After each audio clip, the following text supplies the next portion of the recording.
মৃত্যুর এক ঝটকায় ধুলোয় মিশে যাবে সকল অহংকার ও দাপট। অবশেষে নিস্তব্ধ হয়ে যাওয়া এই জীবন সম্মুখীন হবে কঠিন এক স্তব্ধতার। উপস্থিত হবে এক চূড়ান্ত বিচারের মাঠে।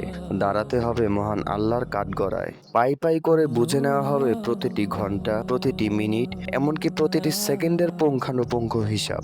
আব্দুল্লাহ ইবনে মাসউদ রাদিয়াল্লাহু আনহু থেকে বর্ণিত, নবী সাল্লাল্লাহু আলাইহি ওয়াসাল্লাম বলেন, লা তাজুলু কদামু বুনি আদামা ইয়াউমাল কিয়ামাতি মিন ইনদি রাব্বিহি হাত্তা ইউসআলা আন খামস, আন উমরিহি ফীমা আফনাহু ওয়া আন শাবাবিহি ফীমা আবলাহু ওয়া মালিহি মিন আইনা ইকতাসাবাহু ওয়া ফীমা আনফাকাহু ওয়া মাযা আমিলা ফীমা আলিম।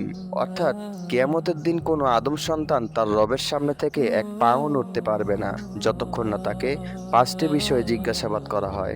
জিজ্ঞাসিত হবে তার জীবন সম্পর্কে, কোথায় তা ব্যয় করেছে, এমনকি তার যৌবন কোথায় কাটিয়েছে জিজ্ঞাসিত হবে সেই বিষয়টিতেও, এবং জিজ্ঞাসিত হবে তার সম্পদ সম্পর্কে, কোথা থেকে তা উপার্জন করেছে এবং কোথায় তা ব্যয় করেছে, এবং সবশেষ জিজ্ঞাসিত হবে তার জ্ঞান অনুযায়ী আমল সম্পর্কে। স্তব্ধ করে এই কঠিন মুহূর্তে উত্তরণের পথ কেবল একটি, আর তা হলো শিরক মুক্ত এবং ইখলাসপূর্ণ ইবাদত। মহান আল্লাহ বলেন, ফামান কানা ইয়ারজু লিকা রাব্বিহি ফালইআমাল আমালান সালিহান ওয়া লা ইউশরিক বিইবাদাতি রাব্বিহি আহাদা। অর্থাৎ যে তার রবের সাক্ষাৎ কামনা করে সে যেন সৎ আমল করে এবং তার রবের ইবাদতে কাউকে শরিক না করে।